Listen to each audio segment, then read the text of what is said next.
Welcome. Thanks everybody for being here. Very excited about this conversation. We'll set this up by letting folks know you guys are friends. You have your work is kind of, worked in together on some important projects and some important things. So we're going to get into some of that as well. But you're wondering why the two of them are here. That's why. Thank you so much for your time. Let me get. Let's start off with kind of a perspective. Sam, what percentage of this audience do you think has in some way interacted with AI today? I would bet most.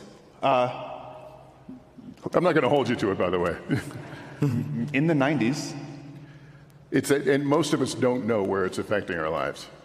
Yeah, there are people who use ChatGPT, and you kind of know when you're using that or not, but the number of people that are integrating AI into all of their other services and taking our GPT-4 and other models that we have, and, it's sort of like lifting a lot of services up. Has AI crossed a critical threshold in the past year? I think that yes, but I think there will be many thresholds that AI crosses.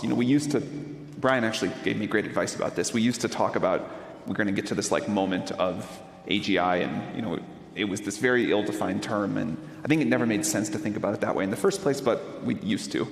And now we think about it as it'll just be this series of thresholds where the systems will get new and better and better capabilities. So, you can use ChatGPT today for some things, and you'll be able to use it for much more helpful tasks in the future.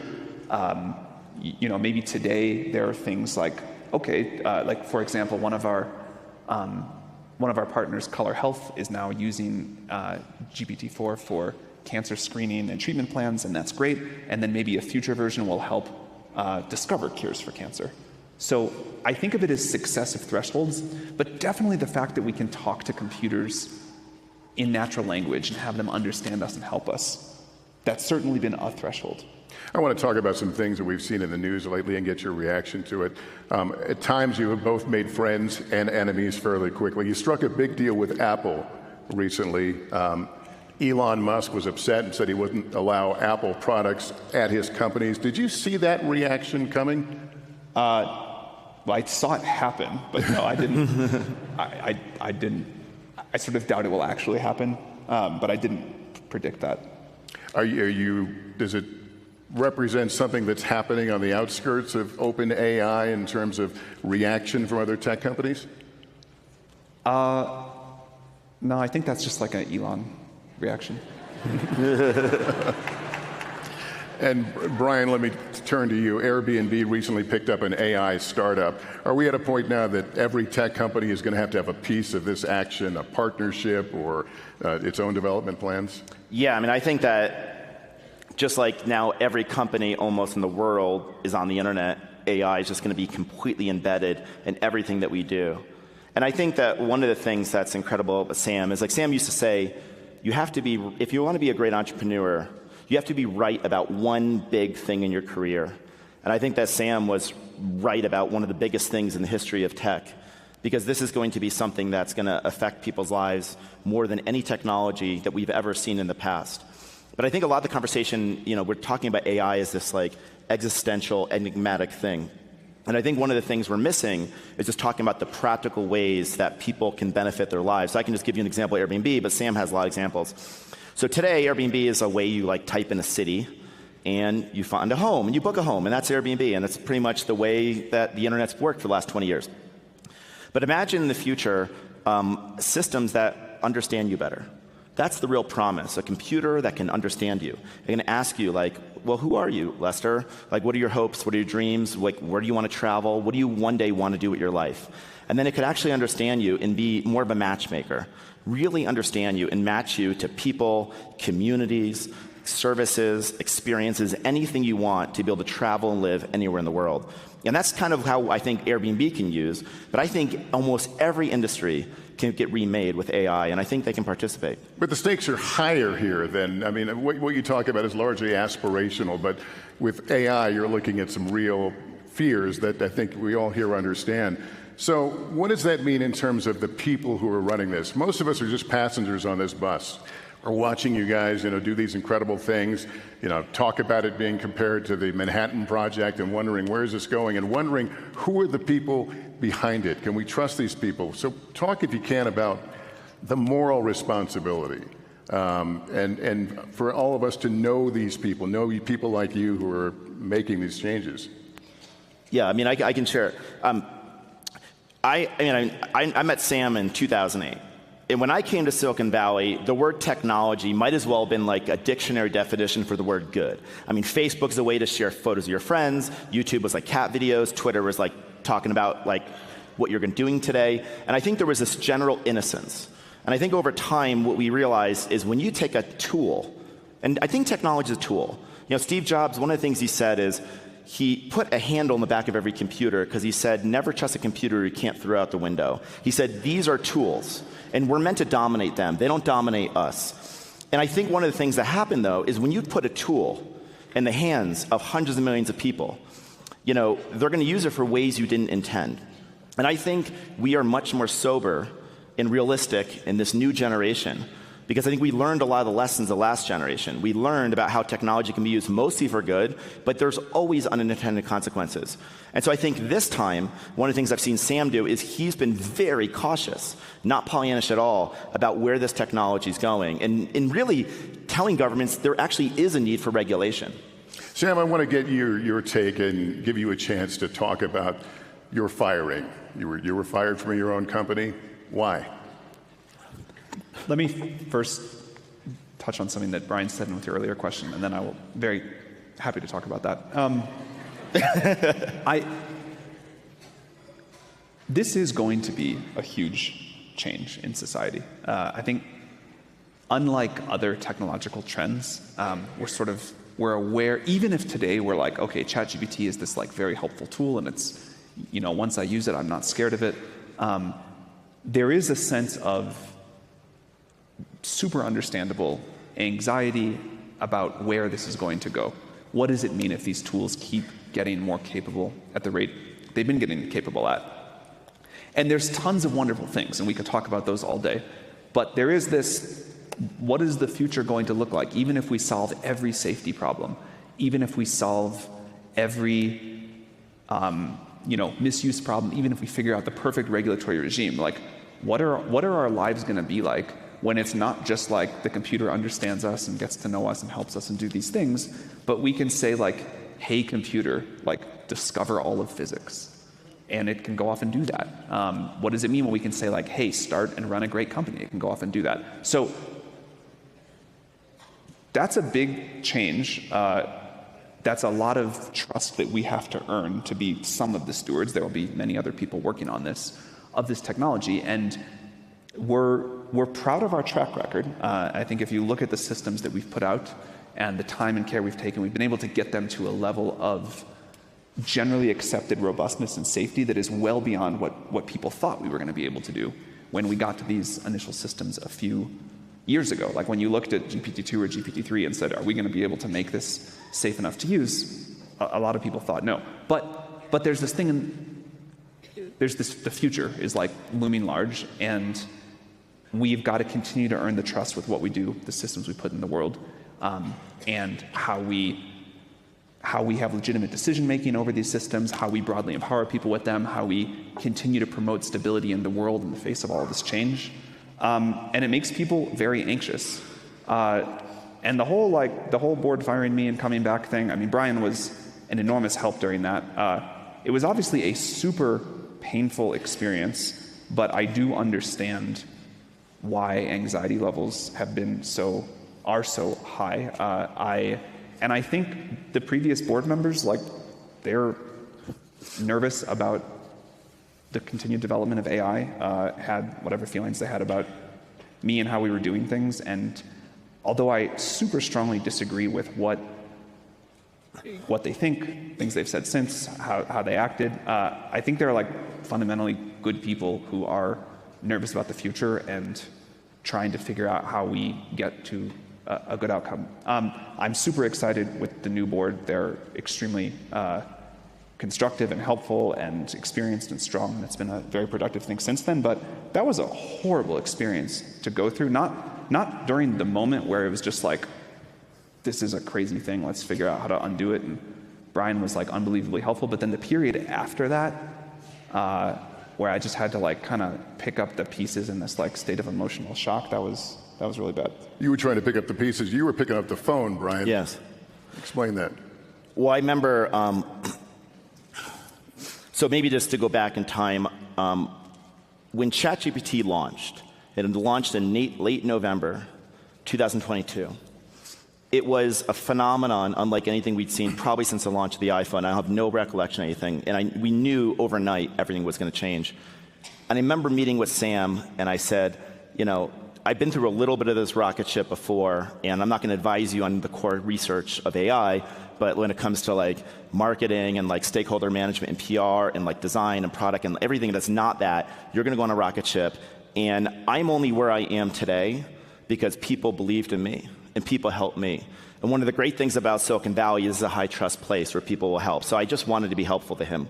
So this goes on for about a year. It's 1 year later, and I get a text message.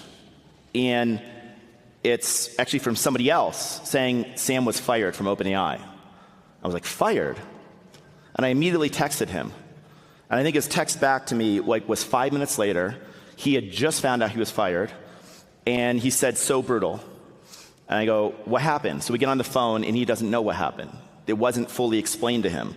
And by the way, his co-founder, who was also on the board, was removed from the board. And that seemed to me very suspicious.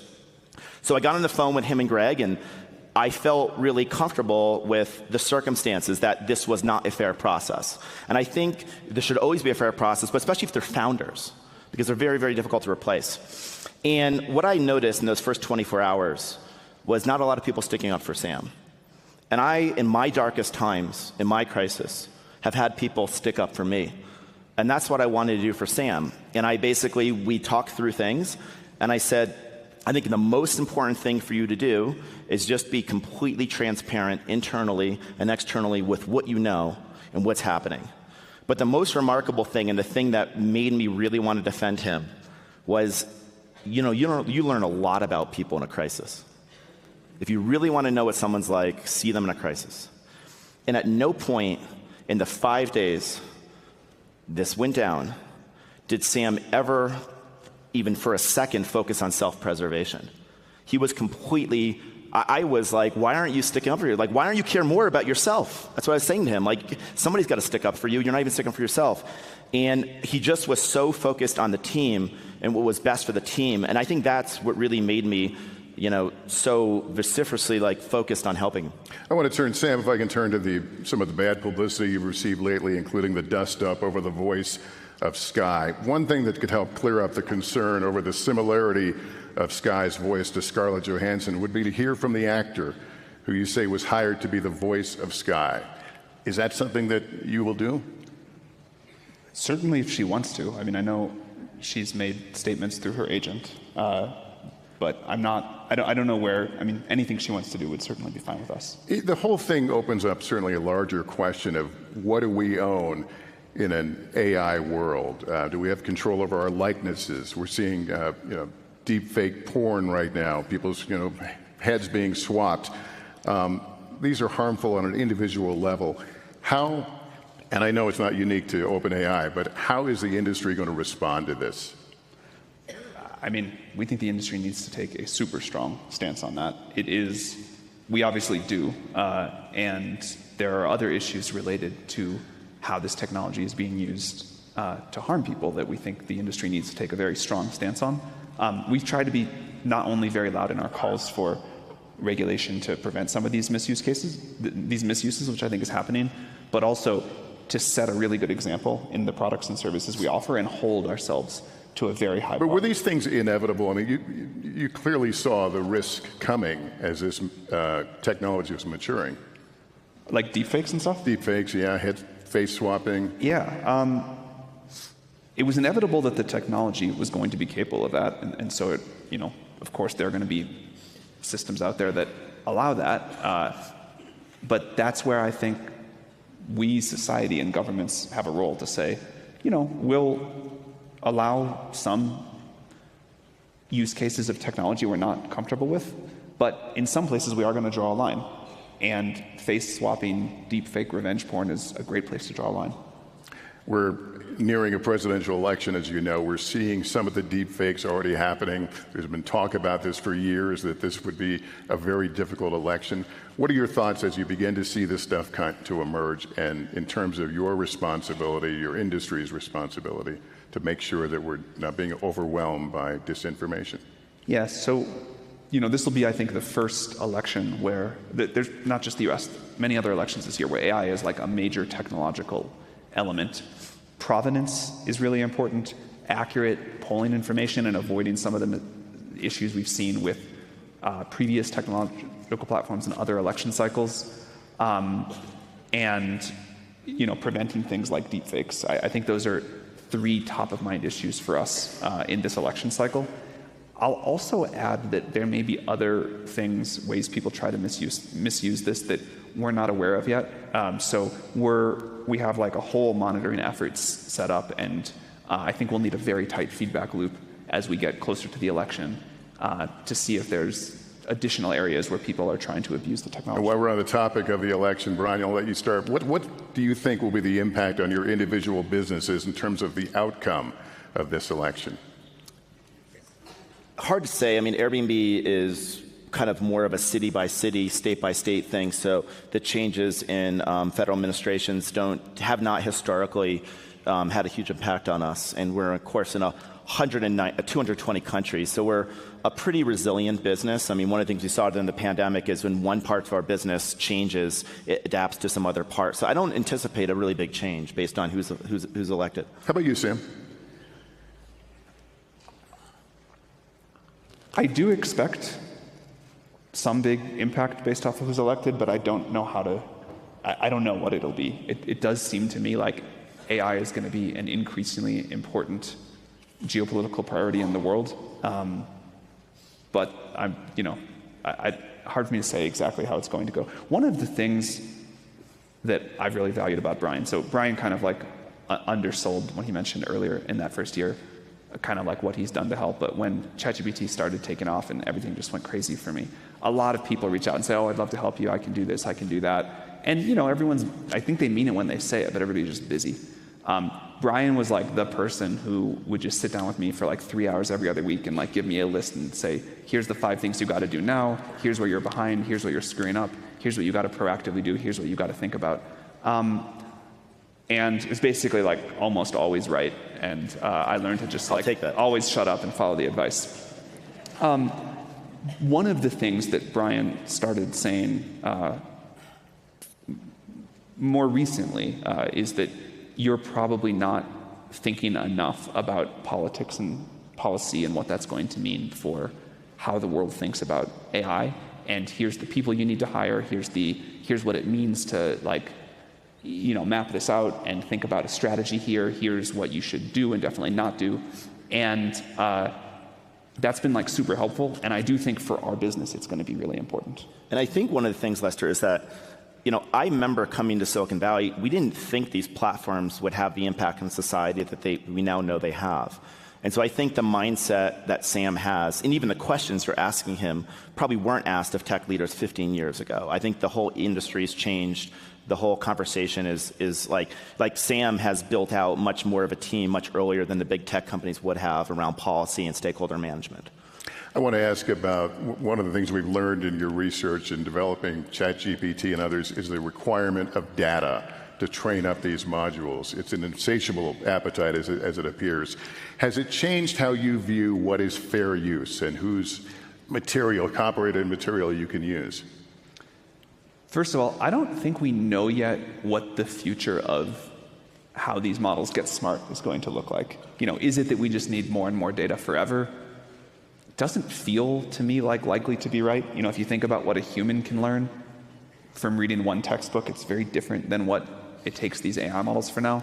So I expect, and also there comes a point where to invent new science, you need to just sit there and think and run some experiments, but it's not in any textbook because it's new.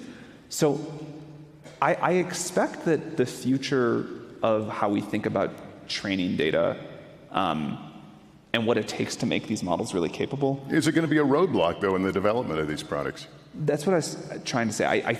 This is like science. We don't know for sure. I think it won't be.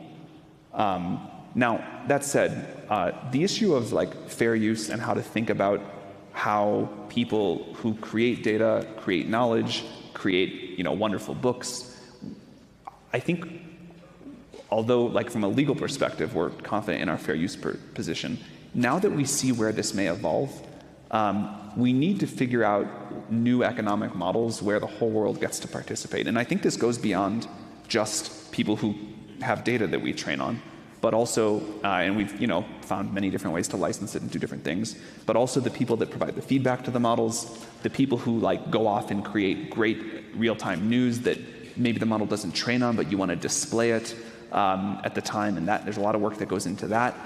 I think maybe AI is going to, not super significantly, but somewhat significantly, change the way people use the internet. And if so, you can see some of the economic models of the past needing to evolve. And I think that's a broader conversation than just training data, but it's sort of like content in general surfaced via AI. I want to ask you about artificial general intelligence. That's taking up the game considerably. If I understand it correctly, that's when you get to the point that the computers can do whatever we can do. Is that a fair summation? I think I was wrong to initially think about it as this one moment, as we talked about, but it does seem to me, and now I think people use AGI to mean all sorts of things. It does seem to me that trying to sort of roadmap out for the world where we think the significant increases in capability will be, can do what people can do, can create new science, can do what whole companies can do. That feels like it'd be very useful for the industry to sort of agree on, so that we could have these conversations in a little bit more of a disciplined way. And that's one of the things we talked about is like just operating transparently, letting people know that it's probably not this one Promethean moment where it goes from AI to AGI, that there's many, many steps, just like the story of technology, and that it's really important that we bring society along, and that we're not operating in this black box and people think there's only a few people controlling the future, that we're transparent with other developers and computer scientists and researchers and policymakers about these are the steps we're going, this is what we're seeing, and this is what we think the next 4 steps look like. But isn't this a race on a different level? The stakes are so high. Of course. I mean, do you consider yourself in a race, and do you think it's one you'll win to get to the point of artificial general intelligence? I don't think of it as a race. I understand why that's like a very compelling, dramatic way to talk about it. I think that there may be a race between nation states at some point, but the companies that are developing this now, I think everyone feels the stakes, the need to get this right. I also think, to Brian's point, that there's not this milestone we're all racing towards. It is this continual evolution of technology where we melted sand and figured out how to like turn it into transistors, and then figured out how to like build an operating system and do a certain kind of programming, and we made it bigger and bigger, and then we figured out how to like train these systems that are sort of smart in some ways, but they're not off like running as these autonomous things. They're tools that we're using to do more than we could before, in the way that we used computers to do more than we could before without AI, and in the way we used machines in the Industrial Revolution to do more than we could before, and in the way we used agriculture to be able to have time and space to do more things than we could before. And I don't think it's this race to a milestone. It's this ongoing, the next step and the next one and the next one, and the tools are going to get better and better. But what happens is it's not like, for sure, technology is not neutral and tools are not inherently neutral things, but the impact we can have by building the tools is important. We want to get that right. People are going to go use these tools to invent the future that we all collectively live in. And what one person can already do now, before ChatGPT existed, is an impressive leap. And by the time we get to GPT 6 or 7, what one person can do will be incredibly increased. And I'm very excited for that. Like, I think that is the story of the world getting better. We make technology, people use it to build new things, express their creative ideas, and society improves. Yeah, when you talk about these programs, though, And when you give them the ability to do what we do, we also have a set of values, different sets of values. We view common decency in a not so common way sometimes. How do you teach that to a computer in a way that won't be harmful? How do you teach values that are positive? One of the things that has surprised me, and I don't want to say this gets us like, this solves the whole AI alignment problem, but at our current levels of systems, our ability to teach a model a certain set of values and to behave in a certain way is way better than I thought it was going to be at this point.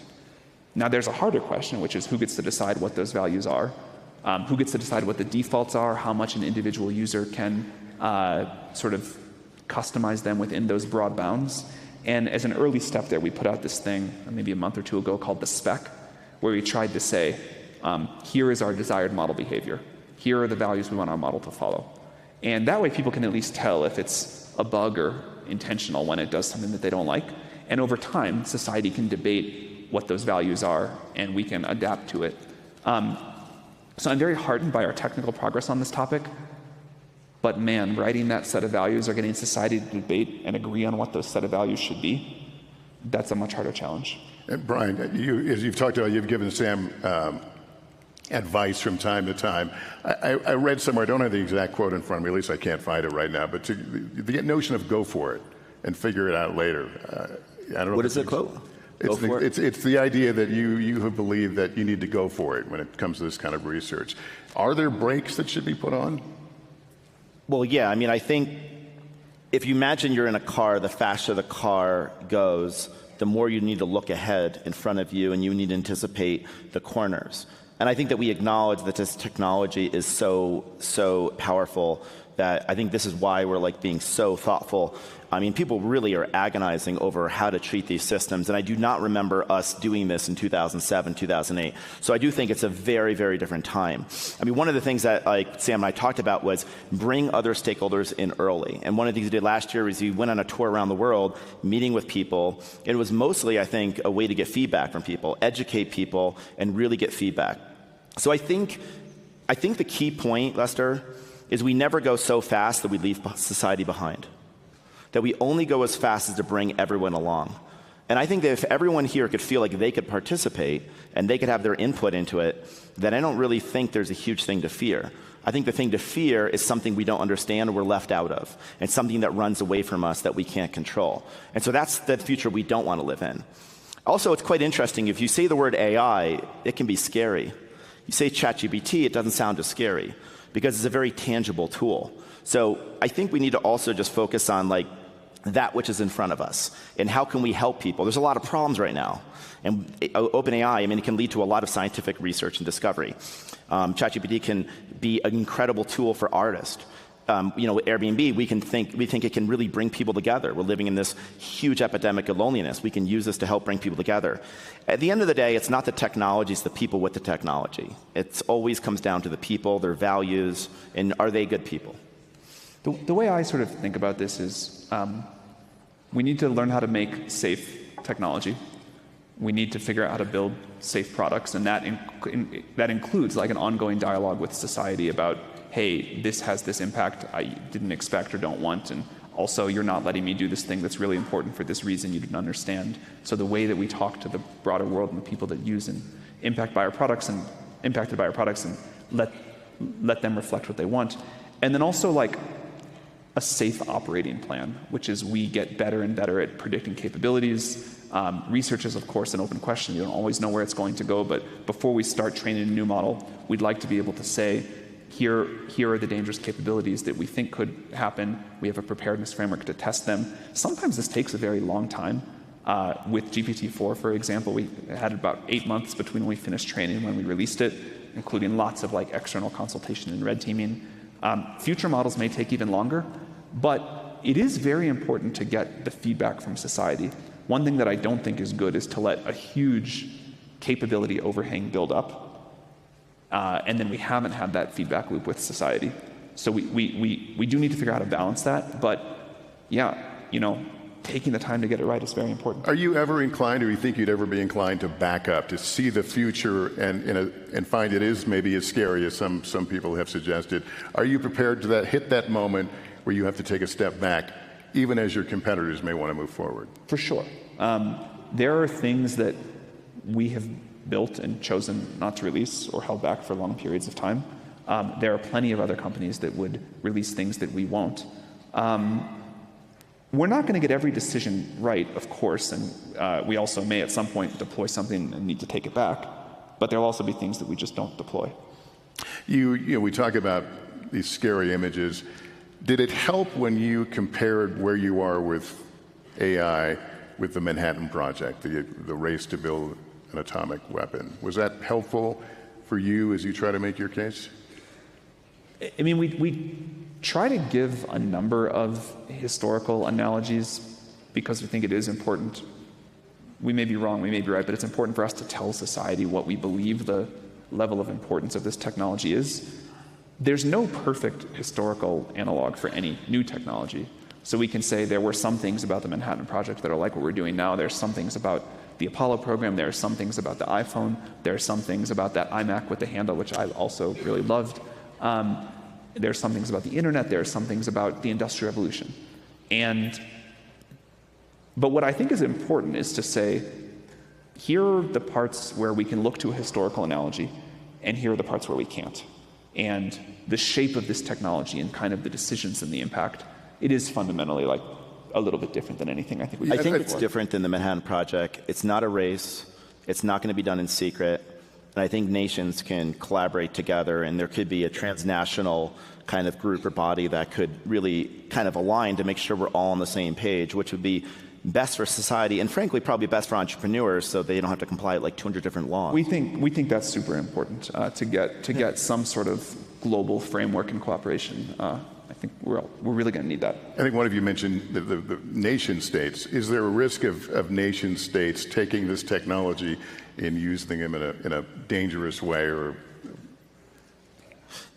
Absolutely, and I think you always have to be really, really careful about like who this technology, who you're putting this technology in the hands of.